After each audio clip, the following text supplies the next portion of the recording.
So let me start from the beginning. So it was on Tuesday, and I had to drop off my roommate because he had to go pick up his car.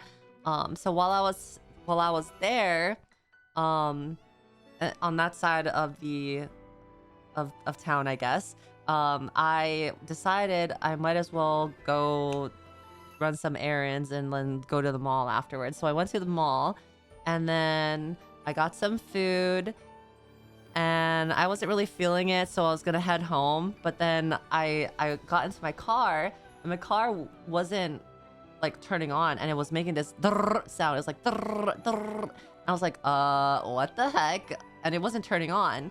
So that's when I tweeted, and I was like, guys, what does it mean when it goes?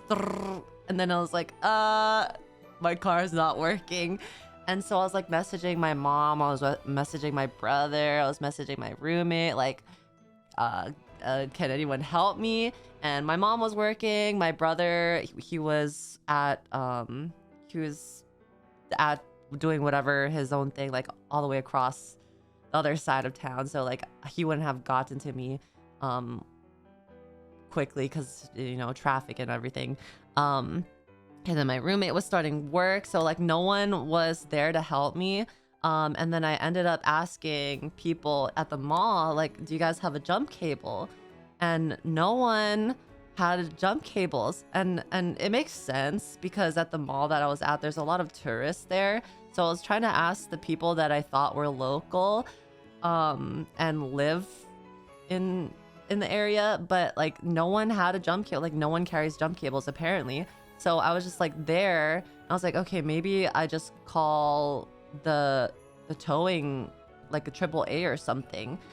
And then by the time that I was gonna call AAA, I had called them and their lines were all busy.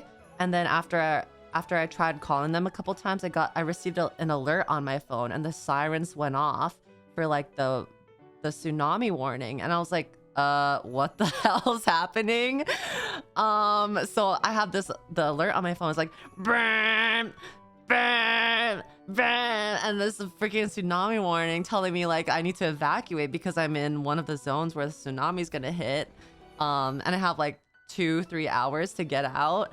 I'm like, okay, well shit, I gotta find like a jump cable. So I start walking around the mall. I'm like, okay, maybe I'll go to like Walmart or Target or something. Maybe they'll have a jump cable. And then I go there and it's closed because the tsunami warning. Everyone started closing the shops. Everyone started closing the stores. Everywhere was fucking closed. And so I'm like, okay, well, I'm fucked. So I go back to my car, and in the parking lot, everyone is trying to get out of the parking lot. Nothing's moving. There's not like complete standstill. Nothing's moving. I walk out on the main road. The whole street is filled with cars and a bunch of people are walking. And I'm like, okay, this feels really dystopian. I don't know what the hell like to do. And I start walking up to like different cars. I'm like, hey, y'all have a jump cable? Like, I just need like a jump. Like, I'm close. Can you help me? And they're like, nah, I'm sorry, I don't have one. I'm like, well, fuck me. I guess I'll just die. So I call my mom. Yeah, I'm having a crackhead moment. I'm having like, you got $1? You got a spare dollar or something? Like, I'm having this crackhead moment. I'm like, I start like panicking because I'm just like, okay, well, my car's broken. AAA is not answering. The stores are closing. Everyone's leaving and evacuating. My mom and my brother and my roommate probably can't get to me because the roads are not moving. So I'm like, okay, well, shit. What do I do? So I start walking, like my mom tells me, she calls me, she's like, Yuzu, just like start walking to the nearest high ground that you can find. I'm like, okay. So I start walking, and I'm like walking, and I'm panicking because like people start fucking screaming that like every 30 minutes the tsunami siren started going off. It was like, and it's like just loud. It's just loud sirens every 30 minutes going off. And I'm like, oh my God, like it's never been this serious before. Like it's in all of my 21 years of life living here, it's never been this serious before. And so like now I'm thinking like, oh my god, is it like really bad? Is it really bad? And I'm trying to keep up with the updates on my phone, but the information keeps changing.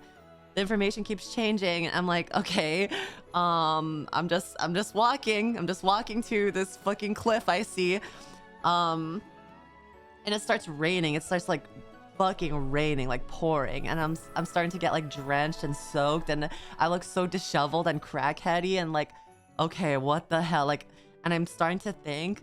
I remember this one documentary I seen about, I think it was Indonesia back in like 2000, like early 2000s, where a tsunami had hit.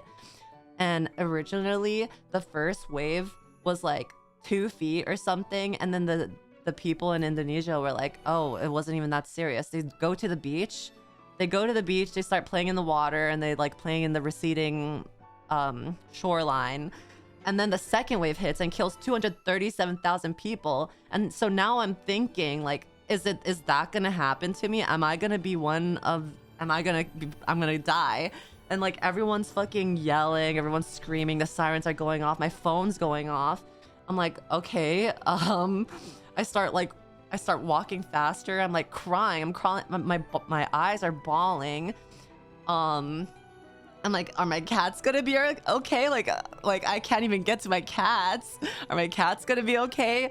So I'm just worrying about my cats at that point. And so I'm walking, and like the cars finally start moving, and like there's people, like I feel like I'm doing the walk of shame. You know that one episode in Game of Thrones where Cersei, or what's her name? The Lannister queen girl who's like evil, and she's like naked, and then the nuns are like, shame, shame, shame. I feel like that. Doing the walk of shame. I'm like drenched. I'm drenched walking through the rain, and like the cars are passing me and everyone's looking at me, and I'm just like, what the fuck? And I go up to a couple of cars. I'm like, are you guys headed to the evacuation site? Like, do you mind if I catch a ride with you guys? And they were like saying no. Like no one wanted to take me to the evacuation site with them. I was like, okay, well, fuck. Like, I guess I'll continue walking. Shit. So I'm walking. My mom's calling me. My roommate called me a couple times. I was like, bruh, like, I'm just cooked. Like, I'm trying to get a ride with someone. No one's offering a ride. I'm just walking to the nearest high ground that I could find. I don't even know where the nearest evacuation site is because the information keeps changing. So I'm just like, I'm like crying because I literally thought I was alone. Like I literally thought I was gonna fucking die because it was just so serious at the time. And then finally this lady, she pulls up to the side in her truck, and she's like, hey, are you okay? And I'm like, I'm not okay. Like I'm trying to get to the nearest evacuation place. She's like, you can catch a ride with me if you want. Like you could sit in the bed of my truck. I'm like, yes, please. So she like moves all the shit in her truck. She has like a bunch of shit that she was like carrying from her home to like go to the evacuation place. And she's like moving in, like just like move things around if you need to. Just sit in there. I'll give you like a little towel that you can put over so you're not getting too wet from the rain. But I was like, at this point, I'll take whatever I can get. So I'm sitting in the back of her truck and we're driving for like maybe an hour or so.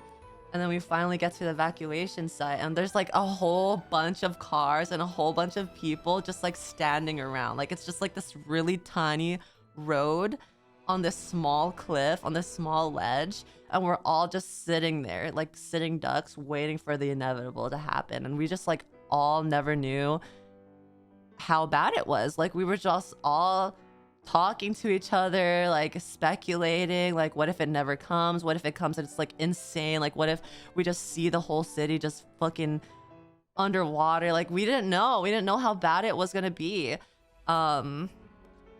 So we were just like all there, and then the lady, she was offering me like food and water and like making sure that I was okay. And she was like maybe a couple years older than me.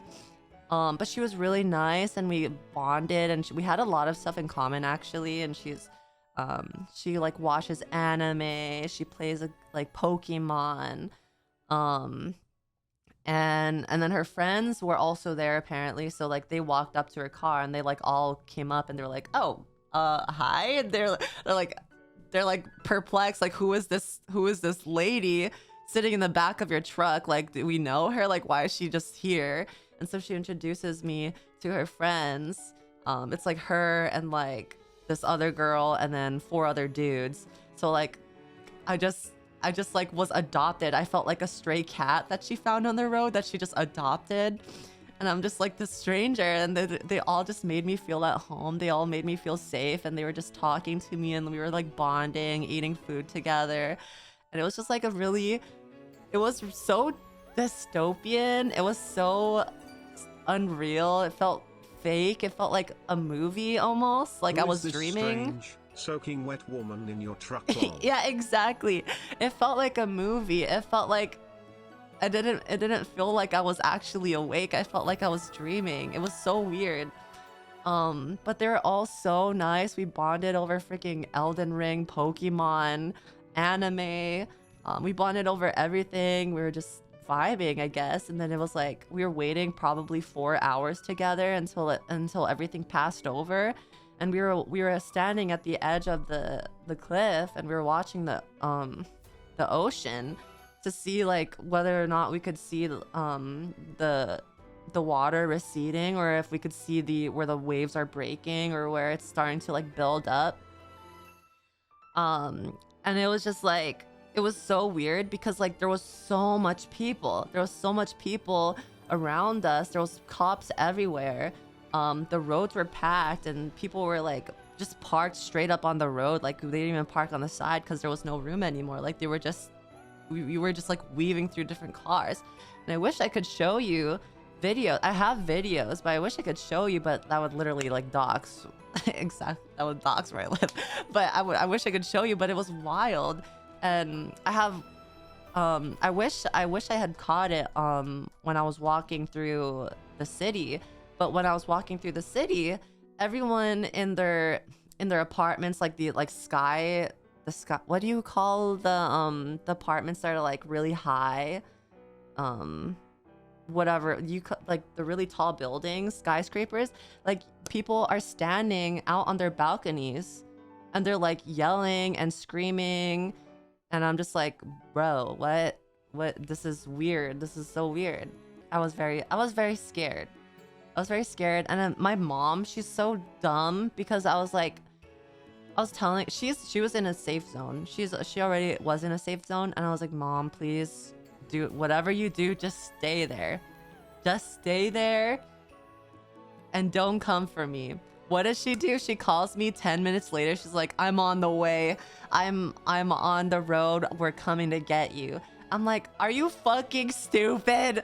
Are you fucking stupid? Are you serious? My roommate called me saying that he took 3 hours to get home because he was already in traffic before the tsunami warning had started. But when the tsunami started, like it made traffic even worse. So he was in traffic for so long. And then my mom, she came to me like maybe an hour and a half later, and I was like, Mom, I'm not gonna leave this mountain, like it sounds really serious.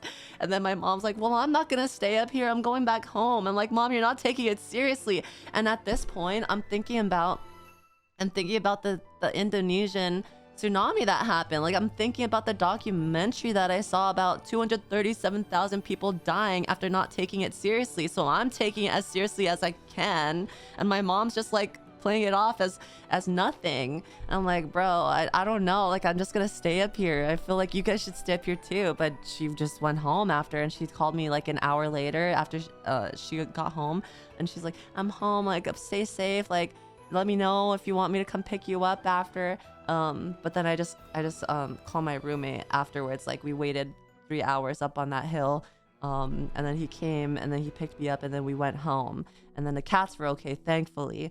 And then I read up on everything, and it wasn't as serious as everyone was making it out to be, but I'm just glad that it wasn't. I'm assuming because it went through the hurricane that was also passing by. The hurricane had made the tsunami a lot less of an issue. But yeah, like it was, I've never experienced something as terrifying as that, because we do get hurricane warnings, we do get tsunami warnings, we do get earthquake warnings all the time, but it was not as serious as that day because there was so much warnings, there was so much sirens going off, there's people like overreacting, like it was very panic inducing.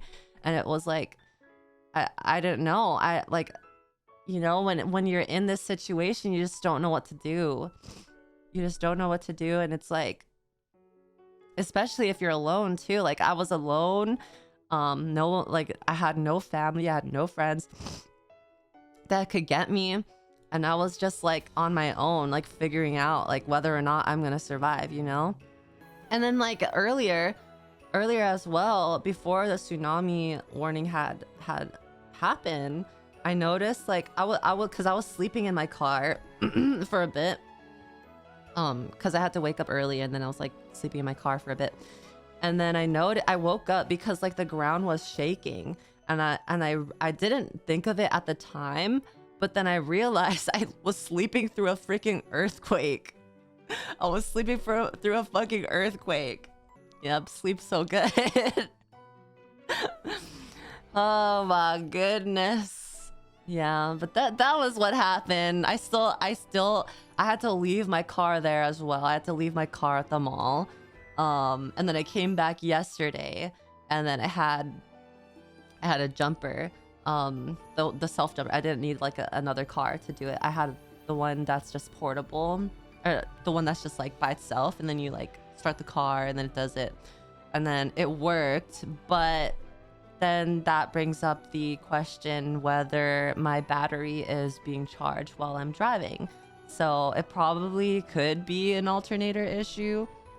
So that's something that I still have to go to the mechanic for, but thankfully I was able to drive my car back home. I didn't need it to get towed or anything, but I still need to get it checked.